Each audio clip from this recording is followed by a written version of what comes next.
When did the school security guard become the most dangerous person in the building? The security footage timestamp read 11:43 p.m. when Officer Dominic Carver pushed me against the supply closet wall. I watched it later, during the investigation, and the thing that haunted me most wasn't the fear on my 16-year-old face or the way his hand covered my mouth when I tried to scream. It was how he'd checked the hallway first, casual and professional, like he was doing a routine security sweep instead of trapping a student alone in a building that should have been locked. The man hired to keep us safe had spent 3 months learning my schedule, my habits, my vulnerabilities, and I'd smiled at him every single day because I thought that's what good students did. I thought he was one of the good guys. I was wrong about a lot of things that year, but nothing as catastrophically wrong as that. I'd been a junior at Riverside High School for 8 months when Dominic Carver joined the security team in September 2023. He was 42 years old, former police officer from Chicago, 15 years on the force before moving to our small Colorado town for what he called a quieter life. He had references, a clean background check, and the kind of easy confidence that made administrators feel safer just having him around. Our principal, Dr. Jeffrey Lansing, 23 years in education, introduced him at a staff assembly as a professional who understands the challenges our schools face. Students liked him immediately because he wasn't like the other security guards who treated everyone like potential criminals.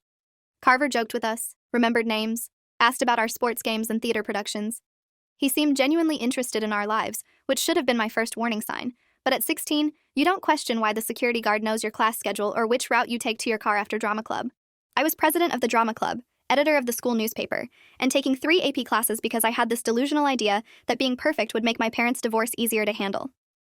My mom had moved to Phoenix in July with her new boyfriend, leaving me and my dad in our too-quiet house where every room reminded us of the person who wasn't there anymore. School became my escape, the place where I could control things, where effort translated directly into success. I stayed late most days working on the newspaper in the media center, or rehearsing in the auditorium. Carver's shift was 3 to 11, which meant he was always around when I was leaving, always offering to walk me to my car, always making sure I got out safely. I thought he was being protective, fatherly even. I told myself he probably had a daughter my age, and that's why he cared so much. The first weird thing happened in October. I was leaving the media center around 9:30 p.m., later than usual because we were finishing the Halloween edition of the school paper. The building was mostly empty, just a few teachers grading papers in their classrooms and Carver doing his rounds. He appeared at the end of the hallway as I was locking up, his heavy boots making that distinctive sound on the linoleum. "Working late again, Alexis?" His voice was warm, conversational. "You're going to burn yourself out with all these activities." I shrugged, adjusting my backpack. "College applications won't write themselves." He walked with me toward the exit, close enough that I could smell his cologne mixed with the coffee he always carried. "You know," he said casually, "you should really text me when you're here this late.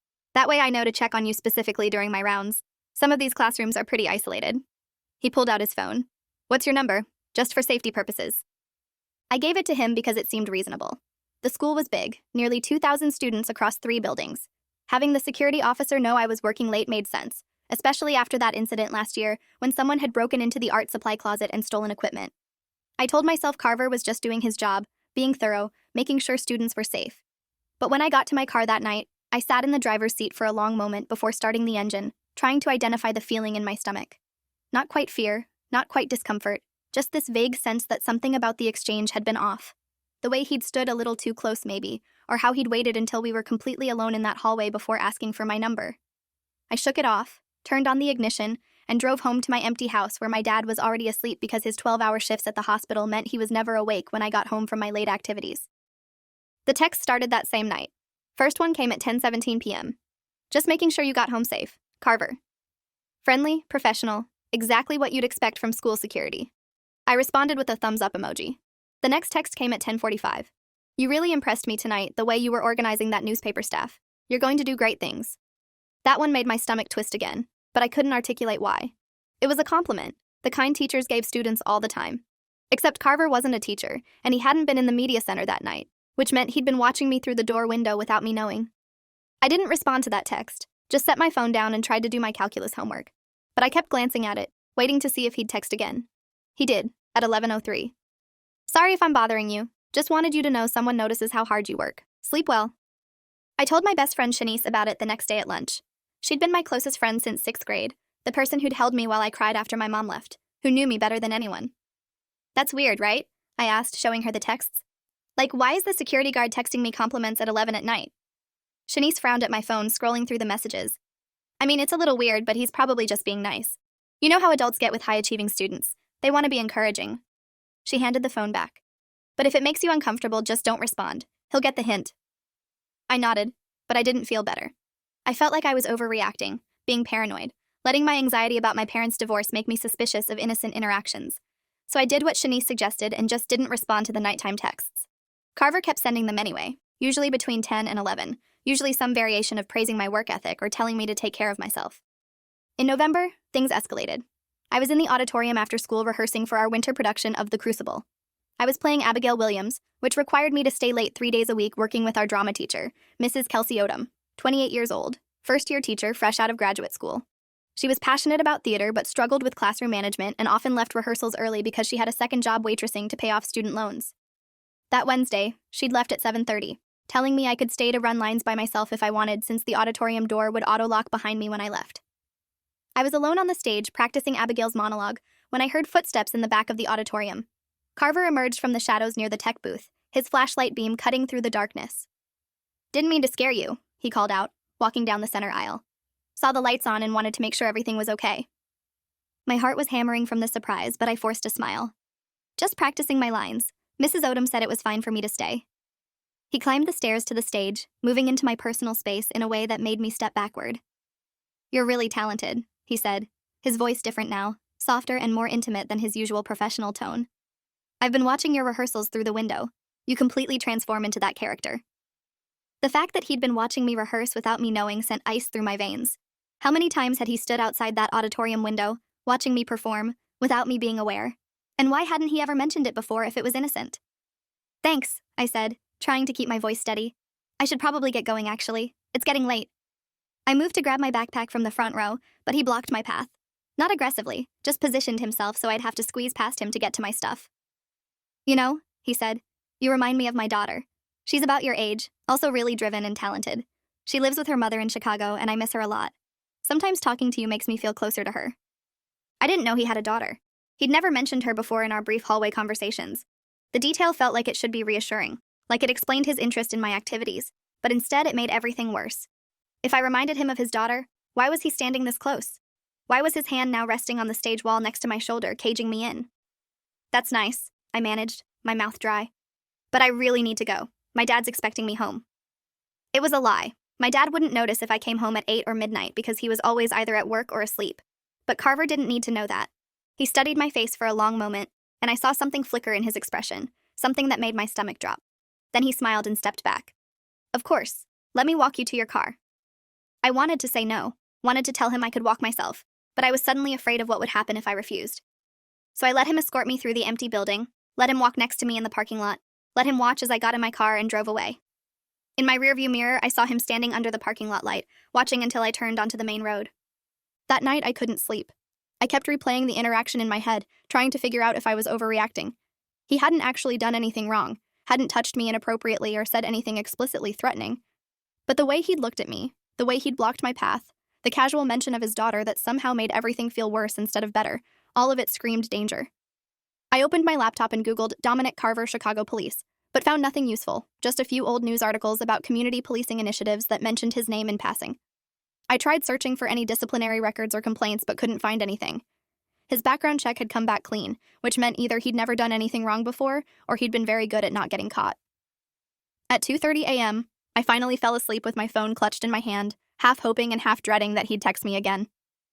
The next day, I went to Vice Principal Angela Thornton, 51 years old, 26 years in education, responsible for student safety and discipline.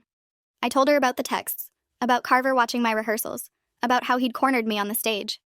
I showed her my phone with the message history. She listened, her face neutral and professional, taking notes on a yellow legal pad. When I finished, she set down her pen and gave me a sympathetic smile.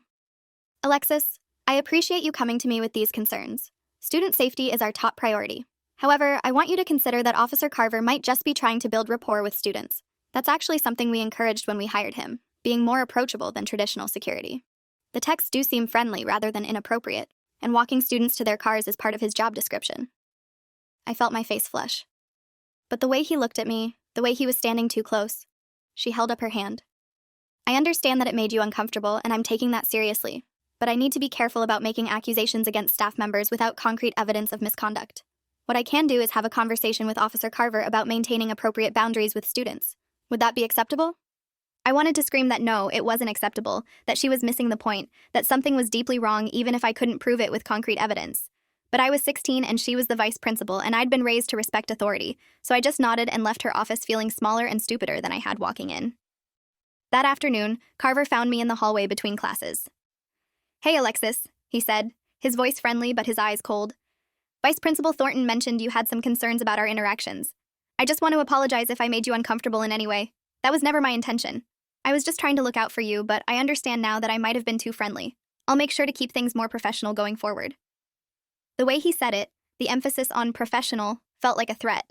He was letting me know that he knew I'd reported him, and that he wasn't worried because the school had taken his side.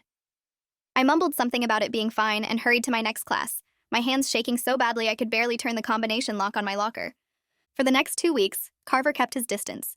He still did his rounds, still made his presence known in the building, but he didn't approach me directly, didn't text me, didn't watch my rehearsals through the window. I started to relax, started to think maybe Vice Principal Thornton's conversation with him had actually worked, that he'd gotten the message and would leave me alone. I let my guard down, which was exactly what he'd been waiting for. The night it happened, I'd stayed late working on the newspaper. It was the week before Thanksgiving break, and we were trying to finish the December edition before everyone left for the holiday. I'd told my dad I'd be home around 10, which gave me plenty of time to finish editing articles and lay out the front page.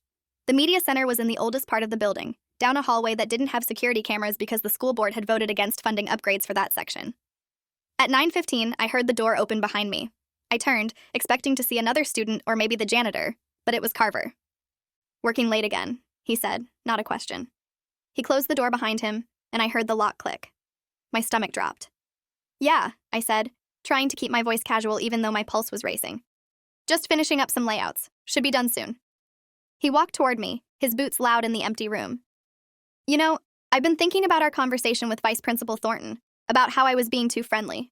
He was standing right next to my chair now, looking down at me.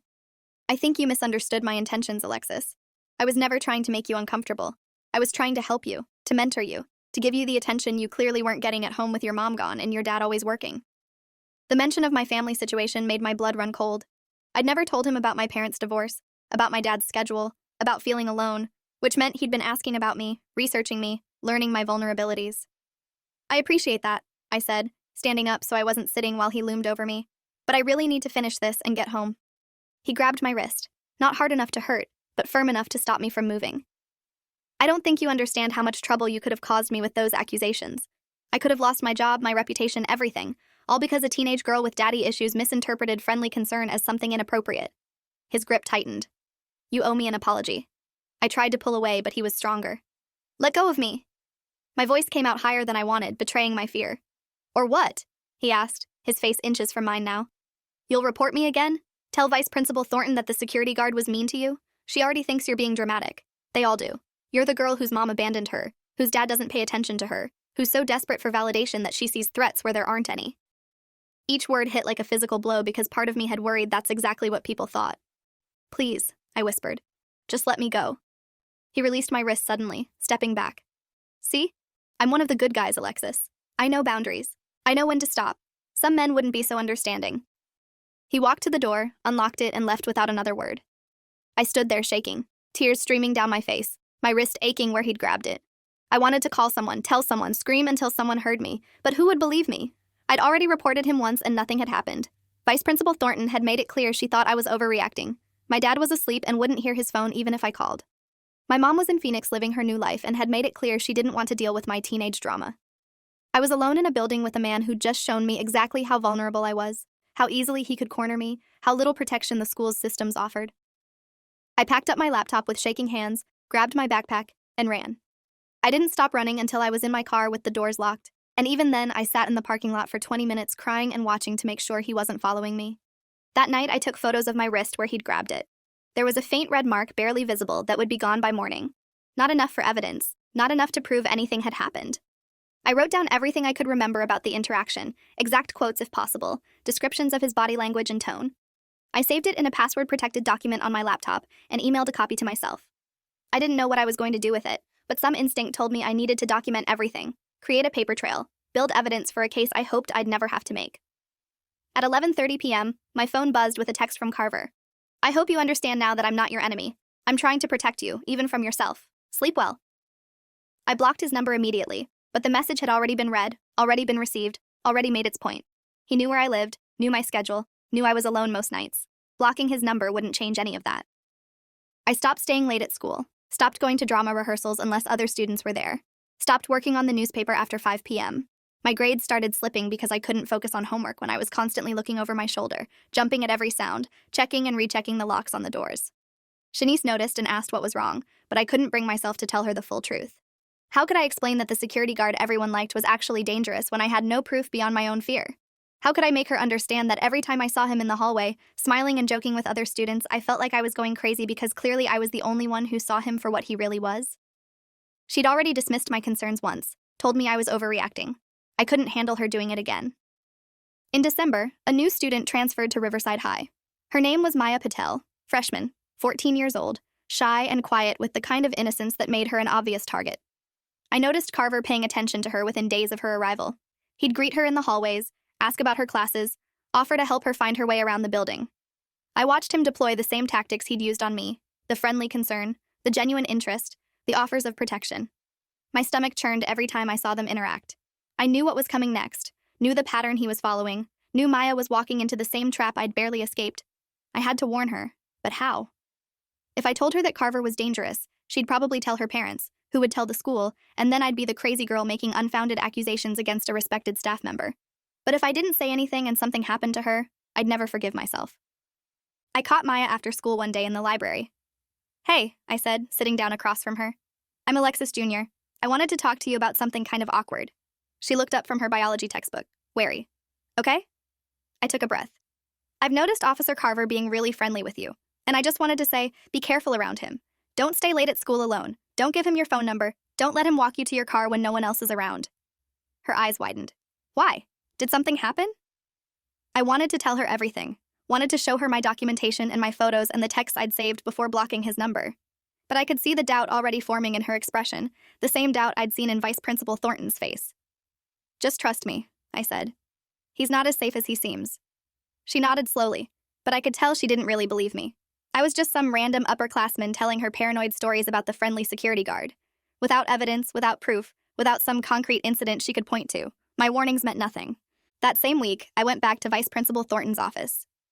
"I need to report another incident with Officer Carver," I said, sitting down without being invited. She sighed, the kind of deep, frustrated sigh that told me everything I needed to know about how this conversation would go. "Alexis, we've been through this. Officer Carver has maintained appropriate boundaries since our last discussion. If you're still feeling uncomfortable around him, perhaps we should talk about whether you might benefit from speaking with the school counselor about anxiety management." She thought I was crazy. She thought my concerns were psychological rather than legitimate. "He grabbed my wrist," I said, pulling out my phone to show her the photo I'd taken that night. "He cornered me in the media center after hours and grabbed my wrist when I tried to leave." She looked at the photo, where the red mark had already faded to barely visible. "When did this happen?" 3 weeks ago." "And you're just reporting it now?" Her tone was skeptical. "Why didn't you come to me immediately?" "Because I knew you wouldn't believe me," I wanted to scream. "Because I knew exactly how this would go. But instead I said, I was scared. I didn't know what to do." Vice Principal Thornton closed her eyes briefly, like she was gathering patience. "Alexis, I want to support you, but you need to understand how this looks from my perspective. You've made multiple reports about Officer Carver, each one weeks or months apart, each one without corroboration or witnesses. The photo you're showing me could be from anything, anywhere. It doesn't prove Officer Carver grabbed you. And quite frankly, your behavior lately, the isolation, the declining grades, the paranoia, it suggests you might be dealing with some personal issues that have nothing to do with our security staff." My hands clenched into fists. "I'm not making this up. He's dangerous and he's already starting to target other students. There's a freshman, Maya Patel, and he's doing the same thing to her that he did to me." Now her expression shifted from skepticism to concern, but not the kind I wanted. "Alexis, making accusations like that is serious.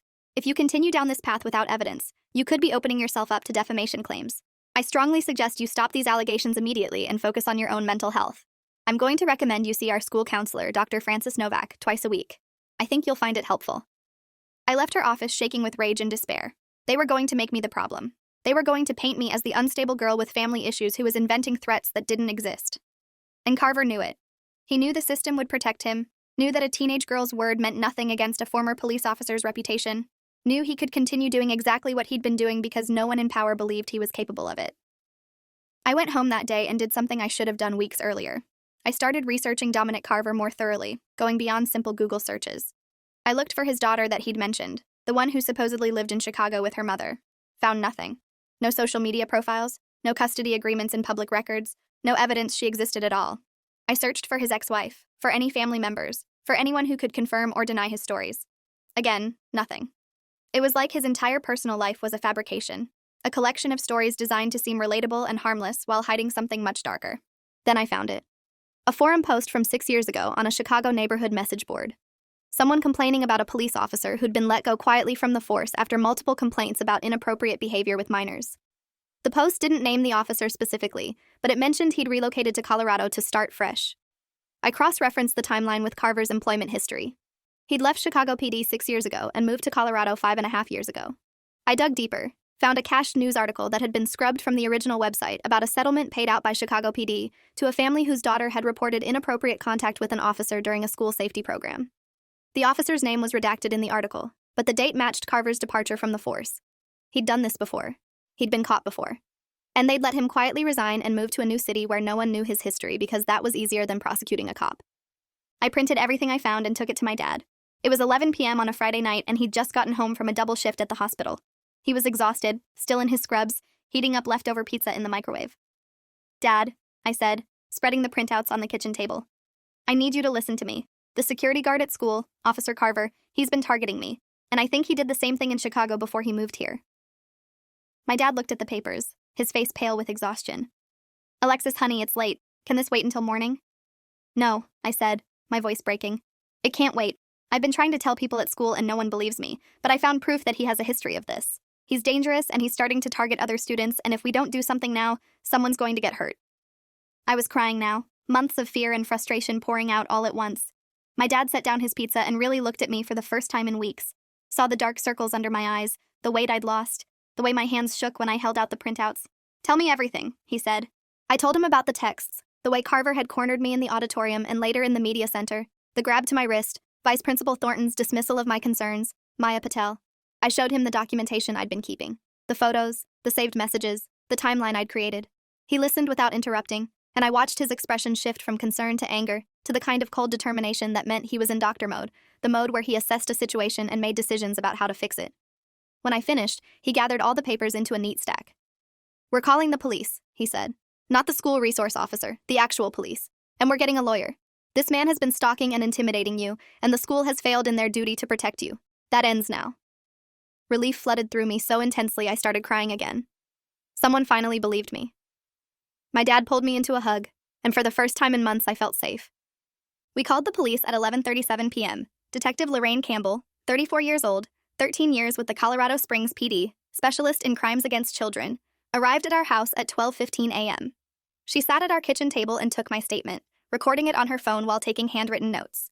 She asked detailed questions about every interaction with Carver, every text message, every uncomfortable moment. She examined my documentation, photographed my printouts, created evidence logs with case numbers and chain of custody protocols. "This is good work," she said, indicating my timeline and saved messages. "You did exactly what you should have done. Documentation is crucial in cases like this." She looked at my dad.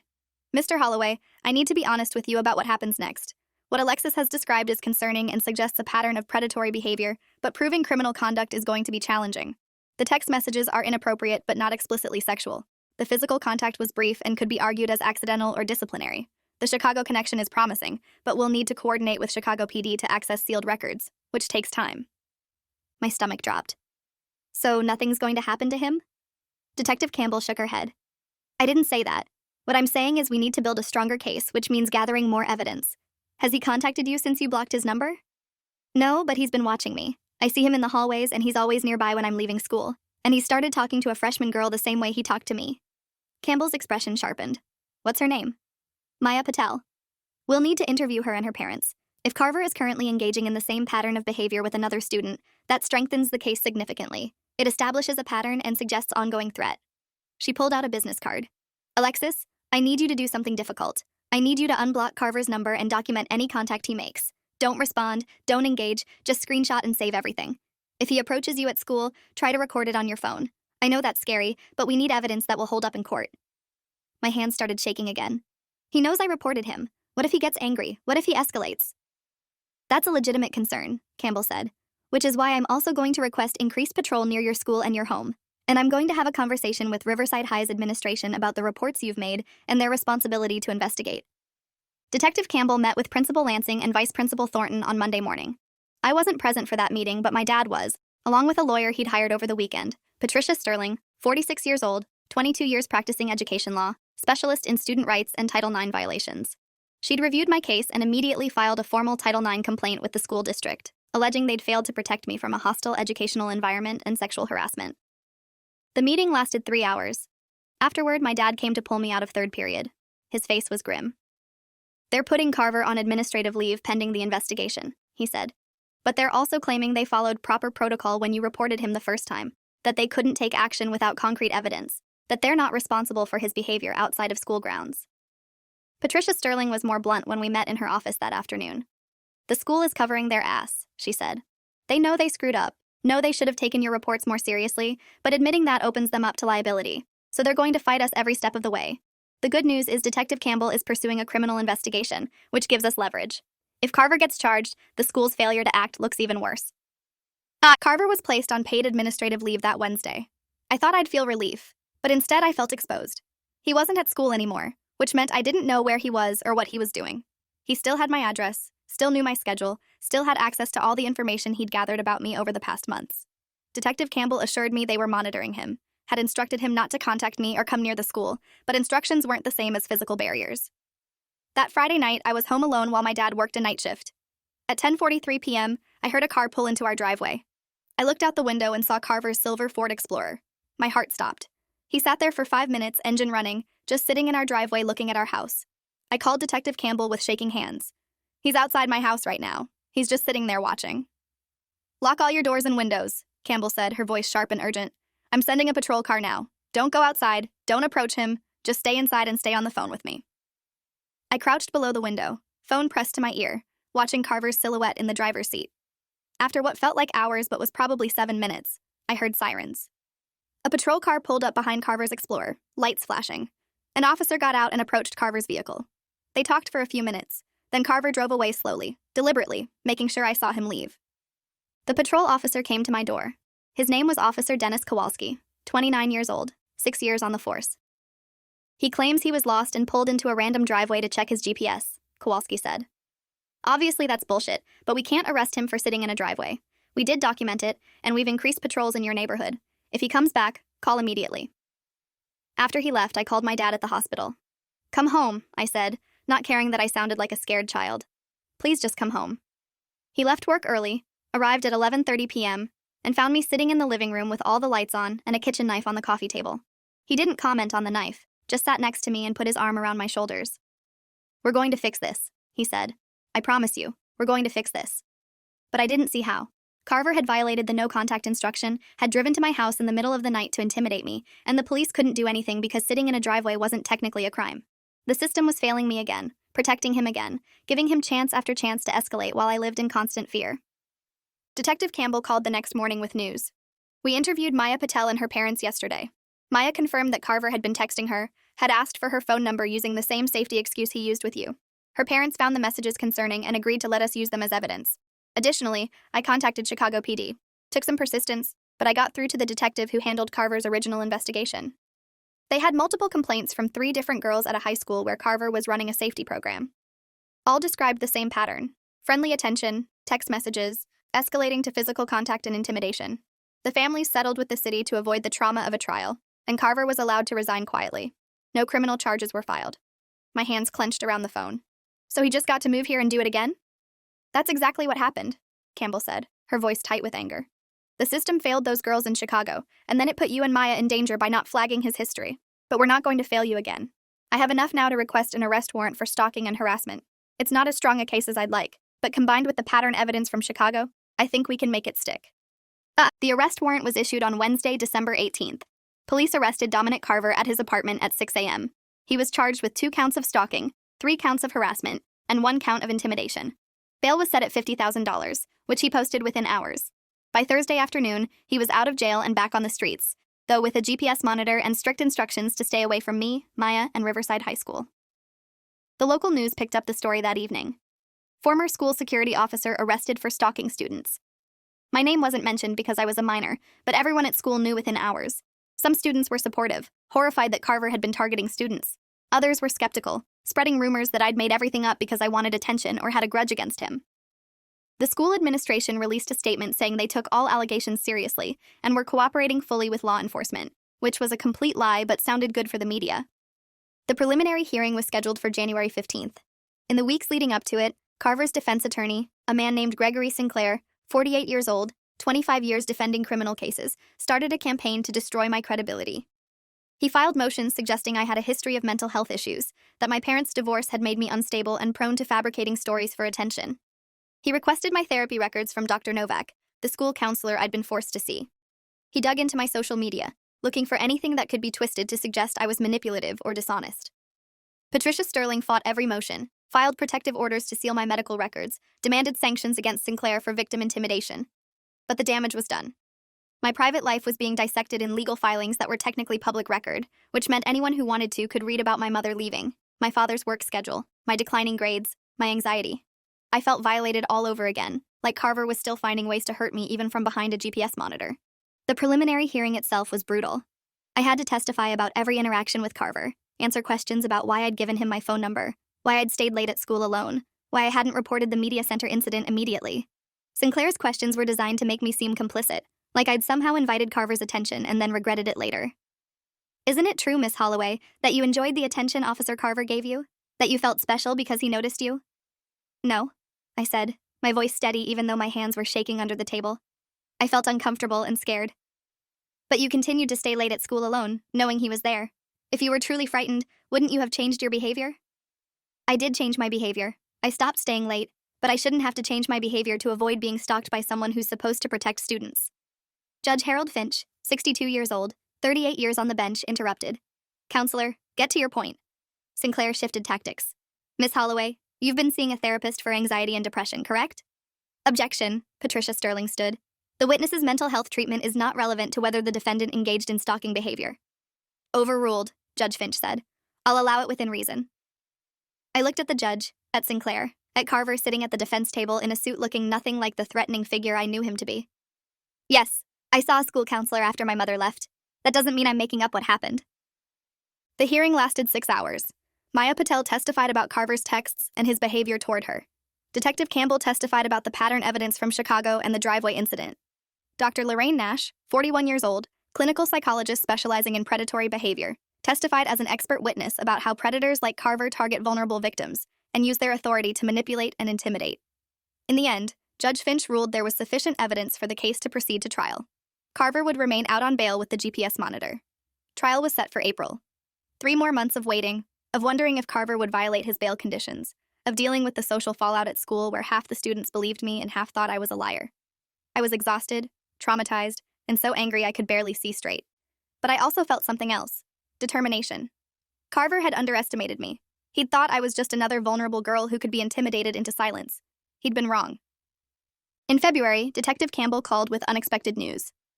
We found another victim. Actually, she found us. Saw the news coverage about Carver's arrest and came forward. Her name is Rebecca Sterling, now 23 years old, was 15 when Carver targeted her in Chicago during his police officer days. She never reported it at the time because she thought no one would believe her, but seeing your case gave her courage to speak up. My breath caught. What did he do to her? Everything he did to you and more. He befriended her at school during a safety program, got her phone number, started texting her. But it escalated further. He convinced her to meet him alone under the guise of a youth mentorship program, assaulted her. She's willing to testify if the prosecutor will allow it as pattern evidence. This changed everything. Rebecca's testimony could prove Carver wasn't just inappropriate or creepy, he was a predator with a history of escalating to sexual assault. The prosecutor, District Attorney Vincent Caruso, 39 years old, 14 years prosecuting criminal cases, immediately filed a motion to include Rebecca's testimony. Sinclair fought it viciously, arguing it was prejudicial and irrelevant to the current charges. But Judge Finch allowed it, ruling that pattern evidence was admissible to show intent and modus operandi. The trial began on April 8th. The courtroom was packed with reporters, students from Riverside High, Maya's parents, my dad, Patricia Sterling, and people I didn't recognize who'd read about the case and come to watch justice unfold or fail depending on their perspective. Carver sat at the defense table looking calm and professional, like he was confident the system would protect him one more time. The prosecution's case took 4 days. I testified first, walking through the timeline of Carver's behavior. Then Maya, then Rebecca, who described in devastating detail how Carver had groomed her in Chicago, isolated her from friends and family, and assaulted her in a location he'd scouted specifically because there were no cameras. Her testimony left the courtroom silent. Even Sinclair seemed shaken, though he rallied during cross-examination to suggest she was motivated by the possibility of a civil lawsuit. Detective Campbell testified about the investigation, the pattern evidence, Carver's history. Dr. Nash explained predatory grooming tactics and how Carver's behavior fit textbook patterns. The Chicago detective, now retired but willing to testify, described the original complaints and the department's failure to prosecute. The defense's case was simpler. Carver was a dedicated professional who'd been misunderstood by troubled teenage girls, prone to misinterpreting friendly concern as something sinister. Sinclair called character witnesses, people who'd worked with Carver and found him professional and appropriate. He called a psychologist who testified that adolescent girls often misread social cues due to developmental and emotional factors. He suggested the pattern evidence wasn't a pattern at all, but rather a coincidence of similar accusations made by similar types of girls who craved attention. I sat through his closing argument feeling sick, listening to him paint me as unstable, Rebecca as opportunistic, Maya as confused. Listening to him argue that Carver was the real victim, a man whose career and reputation had been destroyed by unfounded allegations from girls who couldn't distinguish reality from fantasy. Then the prosecutor stood for his closing argument. District Attorney Caruso walked the jury through every piece of evidence methodically. The texts, the timeline, the pattern from Chicago, Rebecca's assault, the night Carver sat in my driveway. The defense wants you to believe this is a series of coincidences, he said. That 3 different girls in 2 different cities all independently decided to make false accusations against the same man. That they all described the same pattern of behavior, same grooming tactics, same escalation, all by chance. But this isn't coincidence. This is what predators do. They target vulnerable victims. They use their authority and position of trust to access and manipulate those victims. And when they're caught, they rely on the system's tendency to doubt young women, to question their credibility, to protect men in power. He turned to face Carver directly. Dominic Carver is a predator. He's been a predator for years, and every time the system has failed to hold him accountable, he's become bolder. He went from inappropriate text to physical intimidation to assault. The question you have to answer as jurors is simple. Are you going to let him continue, or are you going to stop him now? The jury deliberated for 11 hours over 2 days. I spent that time in a courthouse waiting room with my dad, Patricia Sterling, and Detective Campbell, unable to eat or sleep or think about anything except the 12 strangers deciding whether I'd been telling the truth. On the afternoon of the second day, the bailiff called us back. The jury had reached a verdict. We filed into the courtroom and took our seats. The jury foreperson, a woman in her 50s who'd taken notes throughout the trial, stood when the judge asked for the verdict. On the count of stalking in the first degree, we find the defendant guilty. On the count of stalking in the second degree, we find the defendant guilty. On the count of harassment, we find the defendant guilty. Guilty, guilty, guilty. Each word hit like a shockwave. Carver's face went white. Sinclair's shoulders slumped. Behind me, Maya's mother started crying. My dad squeezed my hand so hard it hurt. Judge Finch set sentencing for May 15th. Carver was remanded to custody immediately, bail revoked. I watched police officers handcuff him and lead him out of the courtroom, and for the first time in 8 months, I felt like I could breathe. Sentencing day, Judge Finch listened to victim impact statements from me, Maya, and Rebecca. I stood at the podium and read from a prepared statement, my voice shaking but clear. Dominic Carver used his position of authority to target, intimidate, and traumatize students who trusted him to keep them safe. He relied on the fact that people would doubt teenage girls, that the system would protect him, that we would be too scared or too broken to fight back. He was wrong. I'm not broken. I'm angry. And I hope this sentence sends a message to every predator who thinks they can use their power to hurt vulnerable people. We will fight back. We will document everything. We will find each other. And we will make sure you face consequences. Judge Finch sentenced Carver to 12 years in state prison, followed by lifetime registration as a sex offender and permanent prohibition from working with minors. The Chicago families filed civil suits within weeks. Riverside High School settled with Maya's family and mine for undisclosed amounts and implemented new protocols for screening and monitoring security staff. Vice Principal Thornton resigned under pressure.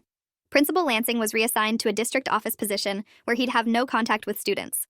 8 months after the sentencing, I started my freshman year at Colorado State University. I'm studying criminal justice because I want to understand the systems that failed me and figure out how to fix them so they don't fail the next girl. Maya's a sophomore at Riverside now, thriving in theater and journalism. Rebecca's in graduate school studying social work, planning to help other survivors. We stay in touch, the 3 of us, bound by the worst experience of our lives, but also by the strength it took to survive it and demand justice. Sometimes people ask me when I knew the security guard was dangerous. I tell them I knew the first time he asked for my phone number, the first time he stood too close, the first time his attention felt wrong. I ignored that knowledge because I'd been taught to respect authority, to give people the benefit of the doubt, to be polite and accommodating. But survival meant learning to trust my instincts even when everyone else said I was overreacting. It meant fighting when the system told me to stay quiet. It meant refusing to be the silent victim Carver expected me to be. He lost everything: his freedom, his reputation, his ability to ever work with kids again. And I gained something too. Not closure, not healing exactly, but knowledge that when someone in power tries to hurt you, you don't have to accept it. You document everything. You find allies. You fight back. And sometimes, if you're lucky and persistent and willing to endure a brutal process, you win. Thanks for watching till the end. Make sure to subscribe and like to not miss the next story.